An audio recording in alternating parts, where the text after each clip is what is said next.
صلي على النبي وتبسم. السلام عليكم ورحمة الله تعالى وبركاته. مرحبا بكم في قناتكم قناة الحياة السعيدة وحصة جديدة من كتاب اللغة الفرنسية للمستوى الرابع ابتدائي pour communiquer en français ودرس الرقم 9 من الكتاب. على بركة الله سأبدأ. Eto et Bachir présentent leur région. Bonjour, je m'appelle Eto. J'ai 7 ans. Ma famille est à Mazères. J'habite à Amezmez, au centre du Maroc, dans les montagnes du Haut-Atlas. Mon père élève 10 moutons. Moi, mon prénom est Bachir. J'ai 8 ans.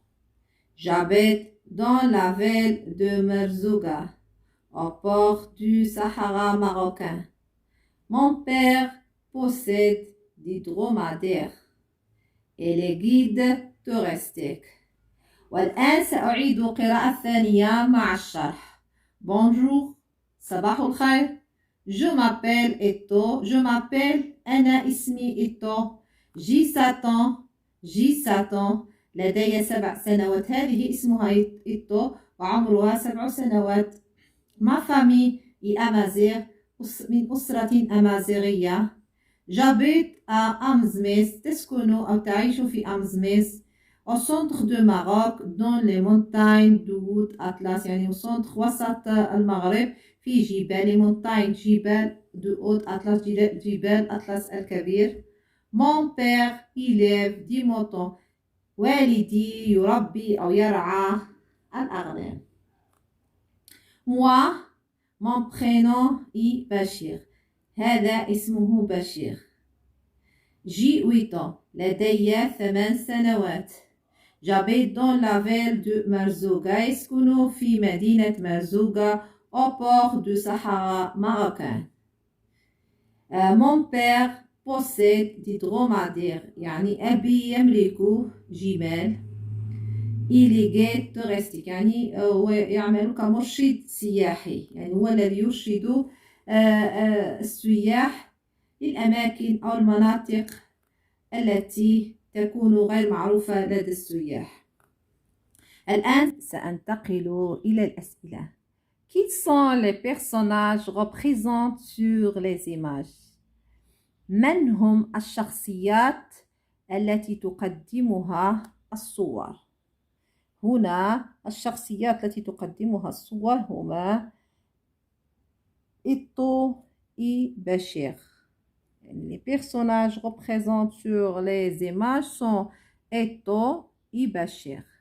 سأكتب les personnages représentés sur les images sont Eto et Bachir. السؤال هنا qui est Eto؟ من هي Eto؟ Eto c'est une fille. Eto c'est une fille. Elle a 7 ans. لديها 7 سنوات. Eto est une fille. Elle a 7 ans. Où habite-t-elle؟ أين تسكن؟ Où habite-t-elle؟ أين تسكن؟ Elle habite à Amezmez. Elle habite à Amezmez. Qui est Bachir؟ C'est qui Bachir؟ Bachir est un garçon. Elle a 8 ans. ولد ولديه 7 سنوات. أكتب هنا بشير est un garçon. Il a 8 ans. Où habite-t-il؟ أين يسكن؟ Il habite à Merzouga. Et j'habite dans la ville de Merzouga. يعني il habite à Merzouga. هو يسكن في مرزوغا. Que font les 2 enfants؟ ماذا يفعلون الأولاد هنا؟ الأولاد يقدمان مكان الذي يعيشان فيه أو مدينتهما. Les 2 enfants présentent leur région et leur famille وعائلتهم. عائلتهما. الآن سأنتقل إلى السؤال الثاني. Je m'épaule et je réfléchis. J'écoute ce que dit Eto. سأسمع ماذا قالت إيتو. j'écoute ce que dit بشير. سأسمع ماذا قال بشير. سأعيد القراءة مرتين ثم سأجيب على الأسئلة. سؤال A. Que fait le père d'Ito? ماذا يفعل أب إيتو؟ Mon père élève des moutons.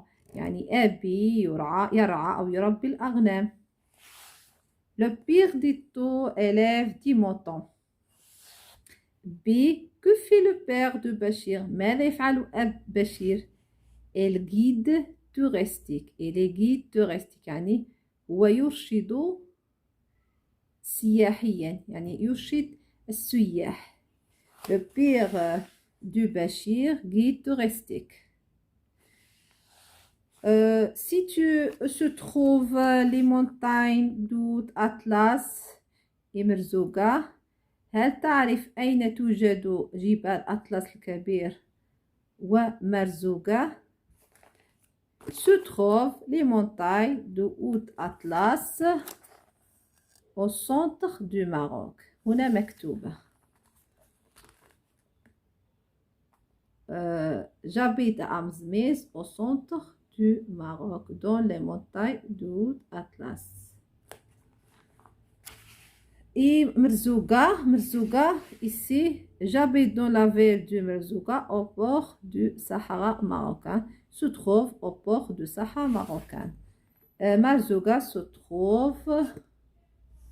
trouve au port du Sahara marocain. السؤال dit si tu se trouve à Mzmez. هل تعرف أين توجد أمزميز؟ Oui. Il se trouve, Amzmez se trouve où? Dans les montagnes du Haut-Atlas. Amzmez se trouve dans les montagnes du Haut-Atlas. السؤال الأخير يقول quelle est la région que tu voudrais visiter? Marzouga أو لؤوت أطلس. ما هي المدينتين التي تريدها أن تزورها؟ هل هي مرزوقة أم لؤوت أطلس؟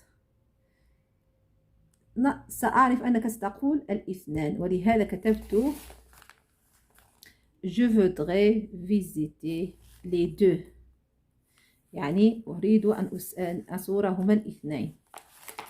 وشكرا على تتبعكم وإلى حصة أخرى إن شاء الله من كتاب اللغة الفرنسية للمستوى الرابع الابتدائي. والسلام عليكم ورحمة الله تعالى وبركاته.